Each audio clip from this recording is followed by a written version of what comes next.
Welcome back to my channel. तो आज ये EVS की 5वीं क्लास है।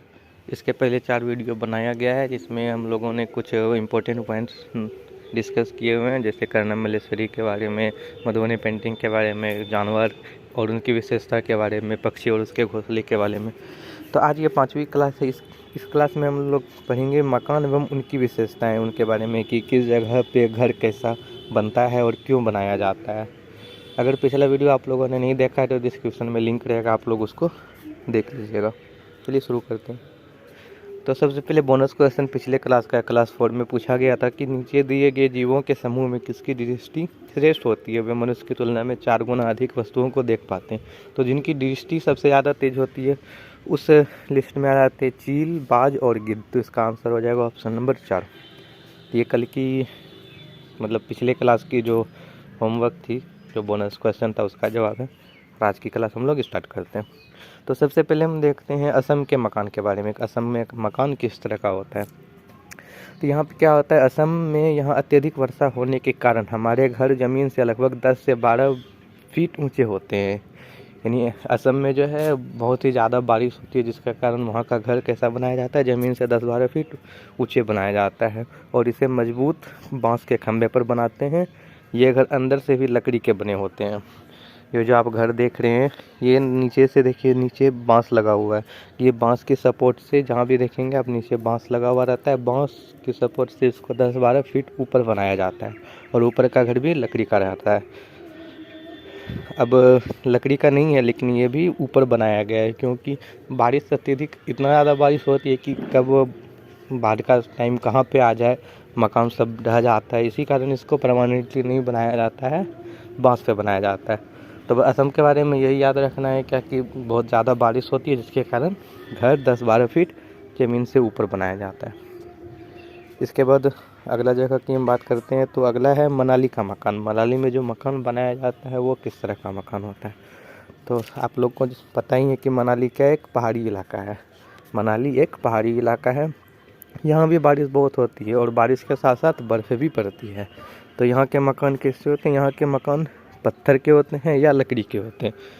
तो ये लकड़ी का मकान है और ये पत्थर का मकान है। ये मनाली, यहाँ देख रहे हैं चारों बगल बर्फ़ ही बर्फ़ है। तो यहाँ भी बारिश बहुत ज़्यादा होती है। यहाँ मकान लकड़ी के भी होते हैं और पत्थर के भी होते हैं।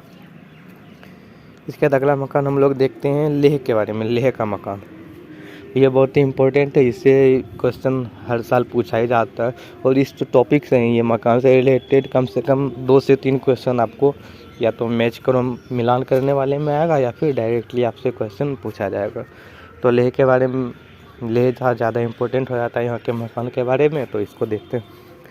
लेह के मकान के नीचे की मंजिल में खिड़की नहीं होती है। सबसे पहला पॉइंट ये याद रखना है कि लेह का जो मकान होता है उसके नीचे वाले जो भाग रहता है उसमें नीचे वाले मकान में खिड़की नहीं रहती है, सिर्फ एक गेट रहता है।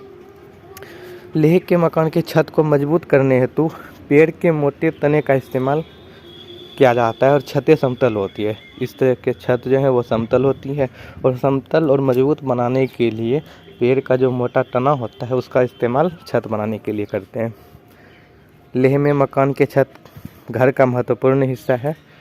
तो लेह का जो भी मकान होता है उसका जो छत होता है वह घर का सबसे ज़्यादा इम्पोर्टेंट हिस्सा होता है। क्योंकि यहाँ पे गर्मियों के टाइम में क्या करते हैं, फल और सब्जी को सुखाकर उसका भंडारण कर लिया जाता है, स्टोर कर लिया जाता है, क्योंकि ठंड में ये सब नहीं मिलते हैं। तो ठंड में वहाँ पे ज़्यादा ठंड पड़ने के कारण सब्जी वगैरह नहीं हो पाता है, तो उसको वो लोग क्या करते हैं, गर्मी के टाइम में ही छत पे फल वगैरह सब्जी वगैरह सुखा के रख दिया जाता है ताकि वह ख़राब ना हो, फिर ठंडी में भी उसको यूज करते हैं।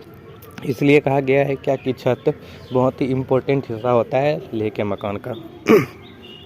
लेह में लोग सर्दियों में निचले मंजिल पर रहते हैं क्योंकि मोटी मोटी दीवारें, लकड़ी के फर्श और लकड़ी के छत ठंड से बचाते हैं।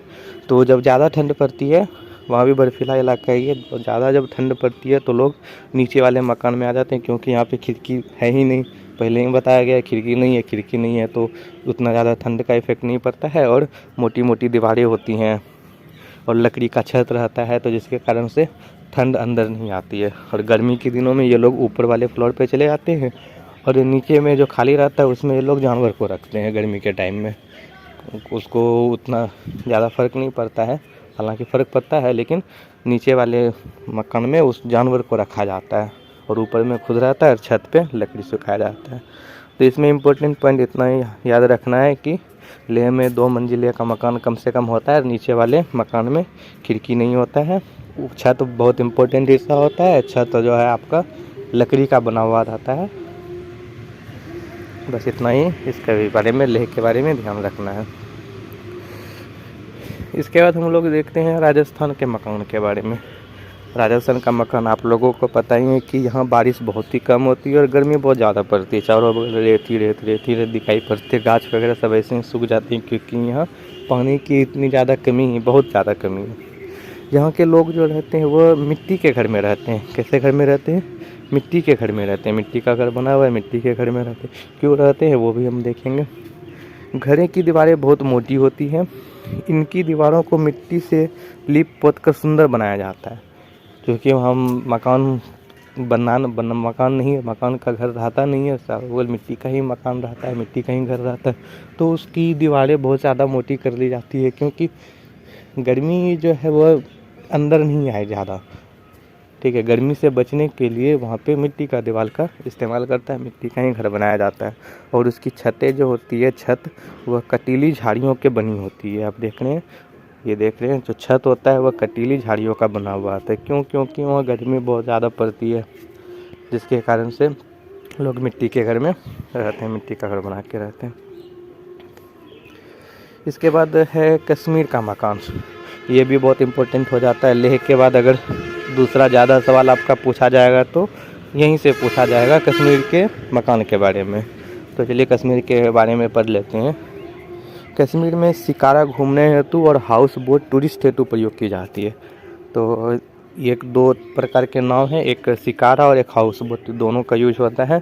शिकारा एक छोटी नाव होती है ये, जो कि लोकल घूमने के लिए किया जाता है, और टूरिस्ट के लिए ये इस प्रकार के हाउस बोट का इस्तेमाल किया जाता है। हाउस बोट की लंबाई लगभग 80 फीट की होती है और इसकी चौड़ाई 8 से 9 फीट होती है। मतलब यह एक, कह सकते हैं, एक पूरा मकान के तरह, बिल्डिंग के तरह अंदर में पूरा पैक रहता है। बहुत मतलब फैसिलिटी पूरा रहता है। हर एक बिल्डिंग की तरह किचन रहता है, बाथरूम रहता है, सारे चीज़ सेपरेट रहता है। इसकी लंबाई है 80 फीट और चौड़ाई 8 से 9 फुट की चौड़ाई होती है हाउस बोट की। यह टूरिस्ट के लिए ज़्यादातर उपयोग किया जाता है। डल लेक और झेलम नदी, ये दोनों श्रीनगर में है। तो श्रीनगर में के बारे में 2 पॉइंट याद रखना है। कश्मीर के बारे में 2 पॉइंट याद रखना है कि वहाँ पे एक शिकारा है, एक हाउस बोट चलती है, और श्रीनगर में डल झील है और झेलम नदी है। 2 नदी कहाँ पे है? श्रीनगर में है। हाउस बोट में खास डिज़ाइन बना होता है जिसे कतमबंद कहते हैं। ये हाउस बोट के अंदर जो ये ऊपर में डिज़ाइन दिख रहा है, ये या फिर यहाँ पे, इसको क्या कहते हैं? इसको कहते हैं खत्मबंद। इससे भी सवाल पूछा गया है कि खत्मबंद किसको कहते हैं या खत्मबंद किससे संबंधित है। तो ये हाउस बोट से संबंधित है। कहवा एक प्रकार की चाय होती है जो मुख्यतः कश्मीर, अफगानिस्तान और उत्तरी पाकिस्तान में पाई जाती है। कहवा के बारे में भी क्वेश्चन पूछा जाता है कि कहवा कहाँ से रिलेटेड है या कहाँ की पेय पदार्थ है। तो यह कहाँ की है? यह कश्मीर में पाया जाता है, अफगानिस्तान में पाया जाता है और उत्तरी पाकिस्तान में भी पाया जाता है। कश्मीर के मकान की खिड़कियाँ बाहर की ओर उभरी होती हैं, इन्हें डब कहते हैं। ये हालांकि उतना इम्पोर्टेंट पॉइंट नहीं है, आज तक पूछा नहीं गया, लेकिन आप लोग ध्यान में रख सकते हैं कि ये जो खिड़की के जो यहाँ पे उभरा हुआ पार्ट रहता है ना, इसको कहते हैं हम लोग डब। क्या कहते हैं? डब कहते हैं। चलिए अगला मकान देखते हैं। अगला मकान किससे है? चलिए बस इतना ही था। 5 तरह के मकान जगह के बारे में पूछा गया था। इसके बारे में अब इससे रिलेटेड जो भी क्वेश्चन पूछा गया है वो हम देखते हैं। आप लोग भी अब जवाब दीजिएगा। सबसे पहले नीचे दिए गए पैराग्राफ को पढ़िए और किस गांव के बारे में मतलब बात की गई है। मैं गांव से आया हूं। हमारे गांव में अत्यधिक वर्षा होती है। अत्यधिक वर्षा होती है, कहाँ पे होती है वर्षा? आप लोग मायने में रखिए, ज़्यादातर वर्षा कहाँ पे होती है?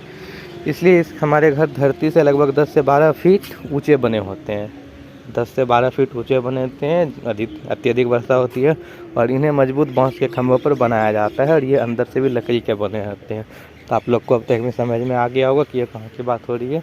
जी हाँ, यह असम की बात की जा रही है कि असम में जो है बहुत ही ज़्यादा वर्षा होती है, इसलिए वहाँ पे जो मकान है वह ज़मीन से 10-12 फुट ऊपर बनाए जाते हैं और वह लकड़ी के खंभे पर बनाया जाता है और अंदर से भी लकड़ी का ही होता है। यह बात हो रही है असम की। चलिए अगला क्वेश्चन देखते हैं। ये कहवा से रिलेटेड है। कहवा एक विशेष प्रकार की चाय है, पेय पदार्थ है। किस राज्य इसमें लोकप्रिय है? तो यहाँ कर्नाटक, असम और पश्चिम बंगाल तो है नहीं। यहाँ पे पहला ही ऑप्शन आपका सही है, कश्मीर, क्योंकि यह कश्मीर, अफगानिस्तान और उत्तरी पाकिस्तान में पाया जाता है।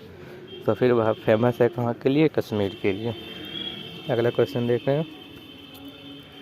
किस क्षेत्र में गांव के लोग अपने घर मोटी दीवारों को बनाते हैं? इन दीवारों को मिट्टी से लीपते पोतते हैं और घर की छतें कटीली झाड़ियों से बने होते हैं और वर्षा बहुत कम होती है, गर्मी बहुत ज़्यादा पड़ती है। तो ये कहाँ के बारे में बात हो रही है? बिल्कुल, ये बात हो रही है आपको राजस्थान के बारे में, कि राजस्थान में जो है लोग अपने घर मोटी दीवार मिट्टी से बनाते हैं। मिट्टी की मोटी दीवारें होती है। उसके बाद छत जो है वह कटीली झाड़ियों की होती है, गर्मी बहुत ज़्यादा होती है, वर्षा बहुत कम होती है। ये बिल्कुल राजस्थान की बात की जा रही है। अगला क्वेश्चन देखते हैं। प्रसिद्ध डल झील स्थित है। डल लेक के बारे में बताया था कि डल लेक और एक झेलम नदी, ये कहाँ पे स्थित है? कि आपका श्रीनगर में स्थित है। कहाँ पे है? ये आपका श्रीनगर में। लिए आज के लास्ट क्वेश्चन, और ये भी आपका बोनस क्वेश्चन है। इसका जवाब आप लोगों को कमेंट में देना है। ये आपका होमवर्क है, ये आपको कमेंट में इसका जवाब देना है। सवाल पढ़ लेते हैं। ग्रामीण क्षेत्रों में गाय के गोबर से झोपड़ी की दीवार और फर्श को लिपा जाता है। ग्रामीण क्षेत्रों में या फिर राजस्थान में भी ये बताया गया था।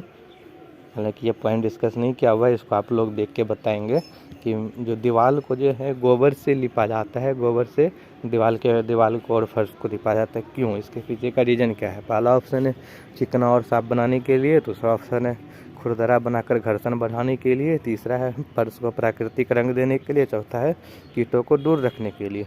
तो आप लोग इसका जवाब कमेंट में दीजिएगा क्या आंसर होगा। आज के लिए इतना ही रखते हैं वीएस का सेशन में, और एक और वीडियो हिंदी का प्रैक्टिस का जो कि कल वीडियो मैंने एक अपलोड किया हुआ था, उसी का आज एक दूसरा पार्ट भी अपलोड होगा। फिर प्रैक्टिस सेशन रखेंगे उसका, फिर उसको देखते हैं। आज के लिए इतना ही, धन्यवाद।